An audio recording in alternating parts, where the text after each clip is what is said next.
All right, so today we are going to take a look at wide receiver techniques, wide receiver responsibilities. This is my standard 2x2 set. This is ace for me. I know everybody has something different, and that doesn't really matter. Um, we're going to be focusing, we'll probably just be looking at the X receiver. All this can be applied. We'll try to cover bases for whatever types of sets there are 2x2, 3x1. And so whenever I talk in that aspect, I'm talking about wide receivers. I'm not talking about connected receivers. So anyway, and that's neither here nor there. But, and again, we're going to focus on the X receivers. So right here. And at the end, we're going to talk about a lot more responsibilities, talk about a lot more techniques. So I'll keep that at the end so that if you don't want to deal with that, you don't have to deal with that for the most part. But so looking at this screen right here, for the most part, whenever I talk about my widest receivers, so in this case it's the X and the Z receivers, and if your coaches tell you something different, I think that's great. My X and my Z receivers, for the most part, I want those guys to align at the top of the numbers on the football field. So what happens, just for instance, with that, as a general rule, if you were to run a go route, you start out at the top of the numbers. We're running go outside routes for the Z and the X. What happens is they're going to finish at the bottom of those numbers, and that's going to leave I think that's 9 yards of space for the quarterback to throw them to grass on a deep ball. So that gives them a lot of space if your quarterback has that arm. As we talk about various levels of high school, if you don't have that type of arm strength, then that's perfectly okay. Everybody's different. Same thing with middle school. You may have to adjust your routes, listen to your coaches, whatever they want. I think that's cool. But what I also have my receivers do, depending on a route, I may have those guys cheat their alignment a little bit. So if I'm running if I'm running an out route, well, listen, I need some grass to run to, so I don't want to be obvious. I want to be subtle with that. You don't want to tip your hand to the defense. So I'm going to adjust my alignments a little bit so that if I'm running an out route, I have grass to run to compared to if we're on the left hash, and there's already less grass, and I'm at the bottom of the numbers, and I'm taking 2 steps or I'm taking 5 steps, and I'm out of grass, and the quarterback can't fit that throw in there. Well, that's a tougher throw. Again, listen to your coaches. Whatever their general rule is, that's cool. I will squeeze my formations, but as a general rule, if my quarterback has that arm strength, I want my outside receivers to be at the top of the numbers as a general rule. So here we go. Moving into stance. My players, for the most part, I want those guys to have their inside foot up. Again, everybody's a little bit different, but what happens with that on your inside routes, those are going to be odd number routes, 3-step types of routes, be that a 3-step slant or what have you. And I don't necessarily teach my kids, my players, to count their steps. I'm looking more for marks. Now, on the quick game, the 3-step stuff, we're going to work on this. And as we talk about stemming, bursting sticks and head nods, you'll have a false step sometimes. So sometimes that 3 steps is going to turn into a four-step route to the inside. Of course, already to the outside, those are going to be 4-step routes.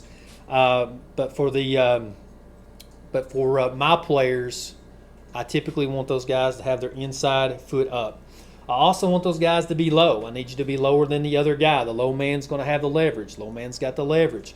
So especially if we're talking about close contact, if we're talking about press coverage, guys right up on top of you, he's looking to contact you, collision you, then you've got to maintain. I don't care. It doesn't matter. You've got to be low. It doesn't matter how big that individual is. The low man's going to win. You're going to have more power if you're low, so we need to be in a low stance. Have your shoulders over your toes. Be comfortable. Be balanced. Be athletic. Keep your hands up. Always ready for that contact and press coverage. It doesn't matter if they're playing off this time. They're playing medium off coverage. Have your hands up. Muscle memory so that you're not going to be surprised. If they were to sneak down on you, you're looking in at the football, waiting for the snap to take place, and they've come down here, you don't have your hands up, and all of a sudden it's set, go, and bam, they've gotten into you, you weren't ready. So make that a habit. Your hands are always going to be up, and this is what I think this is a great process, and I think this could do a lot of things actually. But clasp your hands, call them praying hands. So when you think about praying, you're bending your arms, you're clasping your hands, And from there, release and just keep your hands up.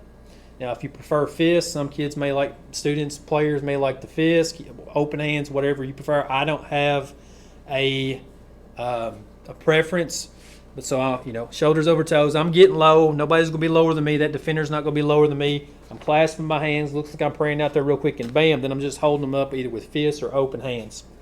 Now, high school kids, maybe you don't need this, but are you on or off the line of scrimmage? We know 7 guys got to be on the line of scrimmage, and then 4 guys have to be off. At your position, are you on or are you off? Right here we see the 2 ends in this formation are the X and the Y. Those guys are both on the line of scrimmage. We have the interior offensive linemen. Of course, they're going to be on the line, and we see the other 4 guys that are off. So just because you're not the widest, you are the widest, or whatever, that's irrelevant. Either you're on the line of scrimmage or you're off. These are ends. Sometimes you have tight ends. These guys are split ends. The Y is the number 2 receiver. The X is the number 1 to his side. So I got to know if I'm on the line of scrimmage or if I'm off. And so if we were to line up and we look at the X and let's say the H moved up to here, and they're both on the line of scrimmage, well, now he's ineligible because he's covered him up. Now we have 8 people on the line of scrimmage. H cannot go downfield because now he's on the line. He's not an end. He's covered. So we don't want those things to happen. Of course, if he's off the line of scrimmage in this case, then he's eligible. We can't have any more than 4 people off. I need to know if I'm on or if I'm off. Check with the official. So you know that you're supposed to be on. You're going to hustle and get out to the line of scrimmage. You get up there. You see the official to your side, say, "Sir, I'm on. I'm on. Am I good?" Talk with him. Get out there quick. Hustle to your alignment. He's going to say, "You're good." Scoot up, scoot back, what have you. You make sure that you check with him as soon as that happens. If you want to scan over the defense, cool. If you need those things, you want to look and see if you've got press coverage, if you've got medium coverage, or if you've got off coverage, inside leverage, and we'll talk about that more in just a second. And before the snap, you need to look down towards the ball. You should never have a false start. Never should be any kind of movement, no matter what the defense is saying, no matter what kind of hard count is. Receivers should never have a false start.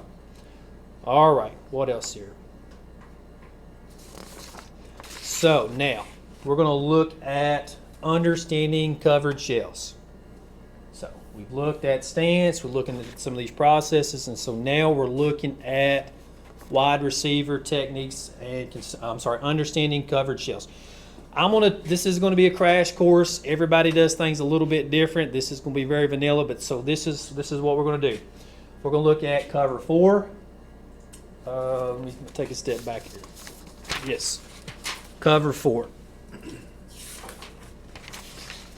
And I'm going to do this for the most part with just kind of head up leverage. So cover 4, you're going to see, if I was doing this, I might have a variation of this. Cover 4 means that you're going to have 4 guys high.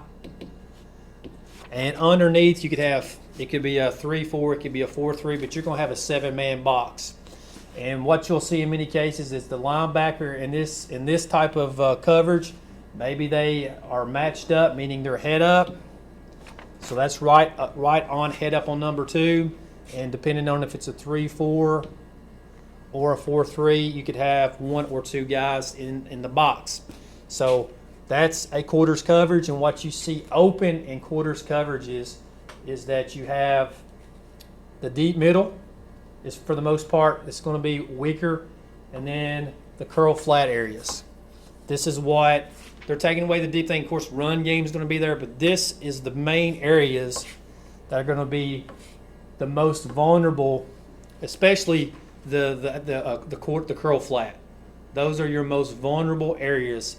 And maybe the deep middle. I'll include that in there, depending on the play, quarterback size, and stuff like that. So I will include it. So that's your quarters. And that was soft coverage. So now, let's look at cover 3.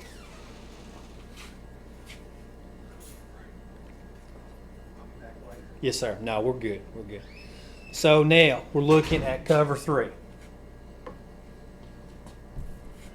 And so what that means is it's going to be a closed shell. While ago, the quarters coverage, I would consider that an open shell. And again, I'm making these guys head up. You got a one high safety. That could be cover 3. That potentially could be cover 1, which is a man coverage, and we could talk about that. And there's all kinds of different ways. There's a lot split field coverage that we get in. I'm not going to take you down there, but there's a lot that's out there, and everybody does a little bit different. So with a cover 3, you can have a lot of stuff. You can have a 53. You can have a 4-4. You can have an 8-man box. It could be a 3-5, 5-3, 4-4. It could be a 62, but not if you're playing, typically a spread team. And so again, your linebackers for the most part are going to match up on number 2, and you're going to have 3 or 2 or 3 linebackers in the box, and these guys are going to play deep. And I didn't show this with the quarters, but they're playing deep thirds, meaning they're responsible for these parts of the field. Linebackers are going to take care of the curl flat. For me, the curl flat area is here. I would say hook curl for these guys in the middle. So this is typically what you're going to deal with whenever you get cover 3. The weak spots in cover 3, for the most part, are going to be the hashes. That's your weakest spot. Now, there's a lot of ways around this, and again, this area out here is somewhat vulnerable as well because you got off coverage. And depending on what the linebackers or how they're coached, this can be even more open. But the hashes are the weakest part of this defense. Especially against the 2x2 set as we have right here.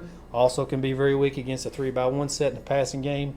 And then real quick, I didn't show this in the quarters coverage, but I want to show apex linebackers. And you can see that in quarters. You might see that in cover 3, and you may see that even with especially with cover 2. So I've been showing these linebackers matched up. And that's the term that I would use. You're going to match up number 2 if you're the Sam or the Will, blah, blah, blah. That would be terminology that I would use for my outside linebackers. Now, in certain coverages, if they're like, okay, we're going run heavy this time, we're not worried about matching up number 2, I want you to apex. So whenever we talk about apex, what happens is they're going to kind of split the difference. They're not truly walked out on number 2. They're playing closer to the box, and so in this case, so now your curl flat's even more available to throw. And so those are different types of alignments, and we're going to talk about how we stem those from number 2. Shortly we'll talk about stemming all defenders, but those are various ways that you'll see quarters and cover 3 shells. So here we go. Moving on to cover 2. Cover 2, for the most part, you're going to have, most teams are going to play a collision defender, which means that you're going to have a corner up tight, trying to reroute number 1 to the hash, because what's happening in this case is that cover 2 is just like it sounds. You're going to have 2 high receivers. Whenever I play cover 2, for the most part, don't a lot. I'll play split field coverages. I'll do 2 read, and that's for another time. But for the most part, I'm trying to keep my linebackers in the box, which means I'm probably going to apex. And if this was a 4-3, you're going to have 3 linebackers, 3-4. That changes a little bit. And so linebackers aren't necessarily matching up number 2, because I've already got a curl flat defender out there in the corner. And he's playing up, he's playing closer, he's being more aggressive, so I've already got that. So quarters coverage, curl flat, hole, hook to curl, curl flat. And they're going to be responsible for this inside out. And so the weakest spots in this defense are going to be the deep middle and the numbers. Let's take that back. Make it a little bit different. So this is going to be open, more open here. Identifying shells. Doesn't mean we can change a route. We've got to run what the play is. But as a coach and understanding these things, we know that these are the weaker areas for cover 2. So that helps us to understand space. And we talk about stemming in a minute, how we can stem various defenders to get into the most open grass, and we're going to talk more about that too, getting to the open grass. All right, so now going on to, bear with me, so here we go, cover 1. Tons of different ways to do this. Cover 1 just means that you're going to have one guy playing deep. He's going to be a deep zone free player. He's trying to watch eyes the quarterback. He's deep middle, trying to prevent the long ball. And that just simply means that everybody else is playing man. Got man coverage here, you got man coverage here. It's one high, and sometimes it's confusing. It looks like cover 3, but it's cover 1. It looks like cover 2, or it's cover 2 man. I didn't talk about that. I think that's very less common, but this is cover 1, and you might have a linebacker right here who's playing man on that. So understanding that one high is very likely cover 3, also potentially cover 1.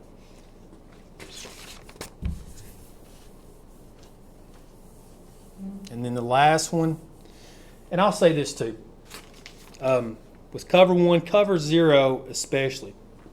Cover 0 just means that now there's nobody deep. These guys are playing close.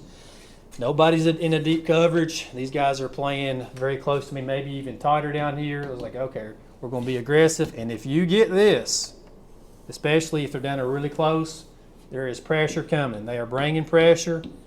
You can see this. They're bringing those extra guys. Linebackers here. And if they're bringing those extra guys, what I tell my receivers to do, if you see cover 0, or maybe I communicate that from the sideline, maybe I have my quarterback communicate that. If I'm normally running a 10-yard route, I want you to make it a 5-yard route, because here's the deal. If they're bringing extra pressure, and it's coming right now, they're bringing all these extra guys, I don't have the time to get to 10 yards. Now maybe if you're if you're that dude and you can, I think that's cool. But instead of running that 10-yard post, I want you to run it. I want you to run it at 5.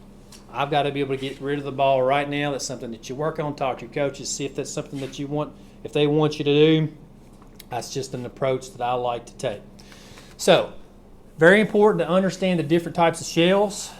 At the end of the day, you're going to follow concepts for man, and you're going to follow concepts, or I say for man, you're going to follow your release concepts for zone coverages. You're going to follow your concepts for man coverages, be that inside leverage, outside leverage, head up. You're going to learn how to run your routes and be efficient. But it's very important, I think it's very crucial to understand these different types of shells, especially on deeper routes, so that you know how to stem different defenders to get to grass. So now, looking primarily at the X receiver, we're going to look at stemming, bursting, sticks, and head nods versus off and medium coverage. This is not really going to be something that you do against man coverage. Man coverage is going to have a different technique, and so we're going to look at 2 routes. We're going to look at a 3 slant, and we're going to look at an inside route. We're going to look at an outside route. So we're going to look at 2 routes, and we're going to look at off coverage to the inside, and we're going to look at off coverage to the outside, off coverage to the inside. Medium, off are very similar. So all that means, if I'm looking at the X receiver, I'm going to put this off so we know when we look out here. If we were looking at the coverage, this is very likely a cover 3. This is possibly a cover 1. It could be a variety of things, but we know, especially if we look out here and we see that deep safety in the middle, we've got this guy right here. And all this is irrelevant, but it's good to understand these concepts, that this is probably cover 3. Maybe it's man. We don't really know. But what I'm dealing with on this route, we're going to be running 2, is the 3 slant and the 3 out. So looking at the 3 slant, we're talking about these concepts: stem, burst, stick, nod. This is what all receivers are going to do against the defender that they are working against. So the stem of the route is this: no more than 3 steps. And you're saying, well, I got a 3-step route. Okay, so that means that you're not going to use any more of your time to stem that defender than the total number of steps in your route. So what I want my receivers to do is to win the leverage to the shoulder to the side of where the route is going as a general rule. So we know that a slant is going to be going to the inside. So what I want my receiver to do is say, okay, I need you to win to the inside. And I'm not saying this is a great call, but what I want them to do is they're going to stem. So here's going to be a false step for him, false step trying to get leverage to the inside shoulder of his defender. We're pushing up for 3 steps, which is going to be anywhere from 4 to 5 yards. Been a total number of 4 steps in this route because of the false step. So this is the stem. We have burst upfield. We have 1 leverage. And so now we're going to get to the stick. And at this point, this last step right here, we've stuck it and we're sticking it to the outside. That last step, I'm sticking to the outside. I'm giving a head nod. And all of this movement right here, the corner is going to should be reacting to these steps. So I have stemmed my first step, and maybe it doesn't have to be that flat. Maybe it can be at an angle. Maybe you're an athlete. You can do this as you climb, but we're climbing for 3 steps. It's going to be 3 to 4, depending on that fall step. At the top of that 3rd or 4th step right here, I'm sticking it to the outside. Hopefully, I'm getting him to turn his hips ever so slightly. And now, bam, I'm running my 3 slant. I'm wanting to run it to grass.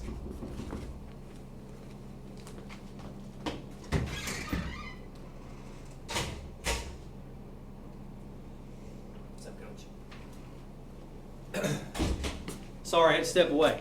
So I want to run that to grass. I know that cover 3 is probably not the best call for that, but depending on how their linebacker is handling this, maybe we got double slants. And so I'll show this from the number 2 receiver. The linebacker in this case looks like he's kind of head up. If we had him matched up, or I'm sorry, if he was apexed, let's say more down in here, they're trying to play the run more so. I still want that H to do this, so if you play number 2, you got to stem that. So he's got inside leverage running double slants, maybe he's running a 1 slant, so I got to really work harder. I'm stemming this to the inside. Again, 3 steps, so I'm working hard for this, 3 steps, and now I'm working to grass. And so this could be a case where the slants do work, double slants work. He's stemming for his defender, you're stemming as the X for your defender out there. But that is the stem, this is the burst. You see the stick and nod, and then you get into your route. So and this works for everything. Any kind of route that you're going to run, off coverage, medium coverage, you're always going to stem, burst, stick, head nod. Now when we get into man coverage, we'll talk about single stick, we'll talk about diamond release in just a second, but you're always going to make that stem the same, because what happens is this: whenever that always looks the same, you're setting up that corner, your defender, for the next play. So we ran the slant the first time. So now let's run the out route. He's still got off coverage. He's got inside leverage. I'm going to stem him up. I don't want to stem him up too much, because what we're going to do, we want to win leverage to the side of our route. So while I go the slant was to the inside, I want leverage to his inside shoulder. Now we're running an outside route, so I want to win leverage to the outside shoulder. So maybe this stem right here, this fall step's not so strong, and I'm stemming up. 3 step out, turns out to be a 4 to 5 step out. I've won this leverage, bam, and now I'm sticking it. The stem right here looks exactly the same as it does on the slant. Exactly the same. So this is why stemming, bursting, stick, head nods, it's important to always keep it the same. We're trying to win to that side shoulder. And so if we go back now, so okay, now we're going to run a post, and I was going to do this later. So now I want to run a post, a 10-yard post. Well, my post, I know that's an inside route. I've got to stem him up to his inside shoulder. I'm bursting up to 10, and I forgot the stick and head nod on the out. I apologize. But at the top of the route, what am I going to do? I'm going to stick it, and he should be belling this whole time with me. He's giving ground, he's belling. So at the top, I'm sticking up, I'm head nodding. That should get some hip rotation, unless he's just really phenomenal. And what happens is with that stick and nod out at the top, I've stemmed, I've burst, I've stuck it with the head nod, and now bam, I can get into that post, all the while creating leverage. So it works with every route. We're up to 23 minutes. I'll stop that one, and now I'll create another one for the releases for press. Also, we will talk about how to run these routes, the out, the dig, the hitch, the stop, the post, the corner, against different types of coverages. And I didn't talk about outside leverage, off outside leverage, or medium to off out. It's the same thing. If I've got overhang, and this doesn't really matter. If I've got overhang with my defense, I'm matching up number 2, then I like to play outside leverage with my corners, because what happens is they're able to look inside at the quarterback. They're able to see everything that's going inside. They can put peripheral vision on the X receiver. So that's what I like, because I've got overhang. If I don't have overhang out here, if the H wasn't here, then I'm probably going to get this, and maybe you get this too. Some people don't change it. But so in either case, if you get outside leverage at the X position, so we're looking at the 3 slant, what are we going to do? Stem, burst, stick, nod. That's what we're going to do. So I'm stemming up for the shoulder that I want to win. It's his inside. I'm bursting up to 3 steps. It's going to be the 4 to 5 yard slant. He's pushing, he's bailing, he's getting out of there, and now I stick and nod and I get into my route, running the grass. I don't know if this linebacker's apexed or if he's matched up, but now I'm running the grass, and I'm aware of this because I understand it's cover 3 or potentially cover 1. Now, same route. I'm sorry, same leverage, outside leverage, off, medium to off, outside leverage. So now what? We're going to run the three step out. It's going to be about a 5 yard route. I'm stemming right now for that outside shoulder, bursting up. 3 steps, should be about 5 yards. Now stick and nod. I left that out on the other one. And now I'm creating that leverage. Stem, burst, stick, nod. It works every time. And then again, for everything that's medium to off coverage, right? I feel like there was something else I was wanting to say right there and I can't remember. But you're setting up your defender every time because they can't tell the difference. And if they don't start respecting the stem, then there's other things in play that your coaches can see and recognize. So, but anyway, that's the crash course for stem, burst, stick, and nod. That is the approach for all, I would say 90% of routes. And we can talk about, I run a shallow route, I'm running a shoot route, I'm running a flare, fast screen, stuff like that. Well, that's not really the case. Okay, I get it. But whenever you have zone coverage, medium to off, it doesn't matter if it's inside leverage, outside leverage, stem, burst, stick, and nod, that is the approach for all those routes. 26 minutes in on that. I will stop that. On the next one, we will talk about how to handle press coverage, single stick, diamond release. We'll talk about all that in the next, followed by how to run a few more routes, and then also stop blocking, general blocking from the receiver position.